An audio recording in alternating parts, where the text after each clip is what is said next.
The Philippines consists of over 7,000 islands, inhabited by over 100 million people. The archipelago has, for thousands of years, been the natural melting pot of Asia. Through the ages, immigrants and adventurers from all over East Asia and as far afield as India and the Middle East have all found their way to the Philippines. Shaped by the geography, the earliest cultures to form in the Philippine archipelago were small bands of independent and skilled seafarers. Between approximately 2,000 and 1,500 years ago, many mountains and hills were transformed into terraced farmland. Many still in use today are fed by ancient, sophisticated irrigation systems, channeling water down from the rainforests above the terraces, and it is said that the steppes put end to end would encircle half the globe. The Sahuin culture is one of the best early examples of extensive trade, cultural ties, and possibly immigration into the Philippine archipelago. Objects made from gold and glass, bronze weapons, tools, and mirrors were imported from the mainland. Throughout this cultural region, similar art and jewelry was crafted, and the cremation of the dead was ubiquitous. The Sahuin culture is thought to be the predecessors of the Cham people of Vietnam, who formed a venerable kingdom. From the period approximately from 300 AD to 1000, large numbers of Malays migrating from, or possibly fleeing, the rapidly expanding Srivijaya Empire began to populate the Philippines. During this period, the aboriginal Melanesian populations of the archipelago moved further inland, to the highlands and jungles where they still exist today, or intermingled with the successive waves of Malay newcomers, who brought two Indian religions, Buddhism and Hinduism, to the archipelago. Society became stratified into groups of 100 families or more, called barangays, each led by a headman, or datu. Several datus were led by a raja, who led several barangays, called a bayan. These kingdoms became extremely wealthy and had trade relations with the entire eastern world.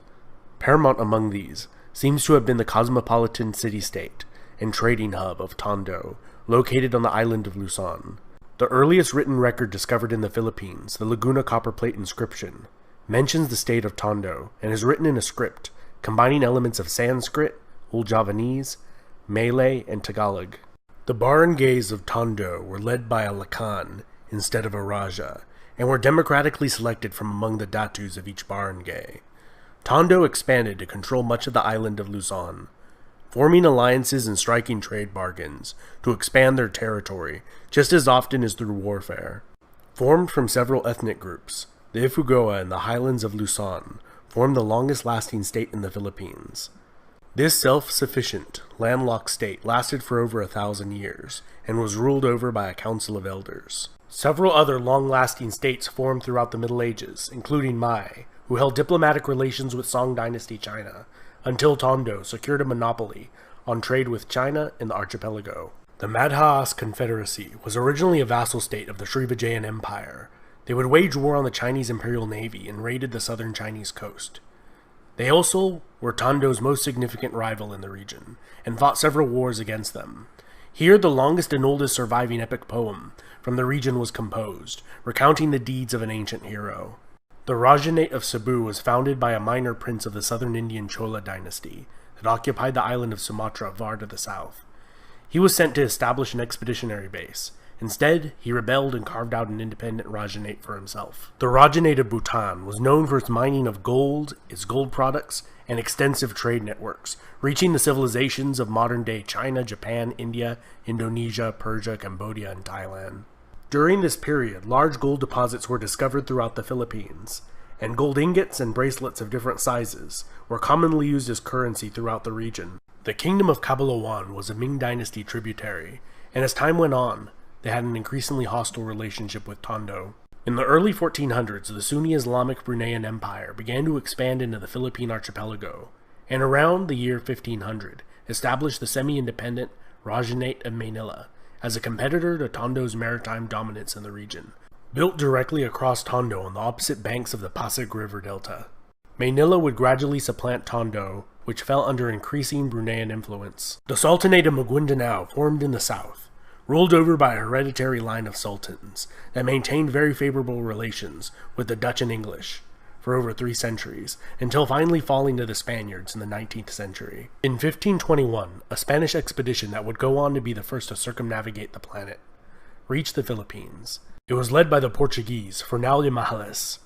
The Raja of Cebu declared allegiance to the Spanish crown and converted to Catholicism.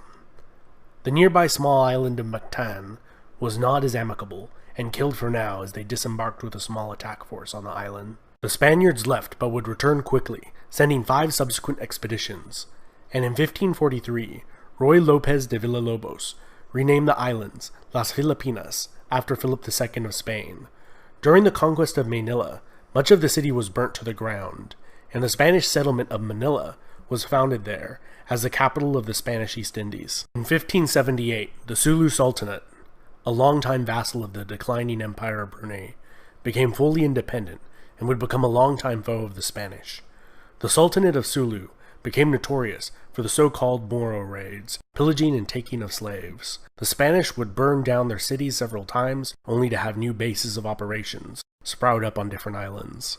By the mid-1600s, Manila was a bustling port city, as galleons crisscrossed the Pacific Ocean, leaving from Acapulco, in modern-day Mexico, filled with silver, mined there and in Potosi, and returning from Manila, filled with luxury goods such as porcelain, silk, and spices. Spanish territory would slowly expand, defeating a series of Dutch attempts to seize Manila.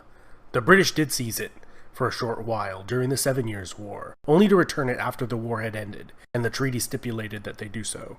Over the centuries of Spanish rule, Spanish became the primary language used in the Philippines. Many of the regional dialects and scripts completely disappeared over time.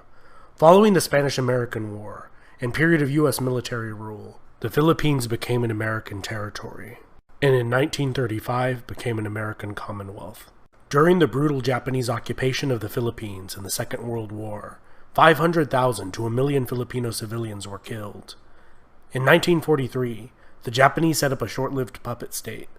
After the war, the Philippines returned to being an American Commonwealth. And in 1946, a Philippine Republic was established, which was replaced by the dictatorship of Ferdinand Marcos, who ruled as a dictator under martial law from 1972 until 1981, and held the position of president for over 20 years. His regime was infamous for its corruption, extravagance, and brutality. Eventually, public outrage boiled over, and in a snap election, he was removed from power and fled to Hawaii. He was replaced by Maria Corazon Aquino, the wife of a murdered opposition leader, who returned to face Marcos. She has been followed by 5 more Philippine presidents. And that was a lightning-fast overview of Philippine history. And this has been Epimetheus. I hope you enjoyed it. Huge thanks to all my patrons on Patreon and subscribers who make this channel possible. Don't forget to leave a like and comment as you like.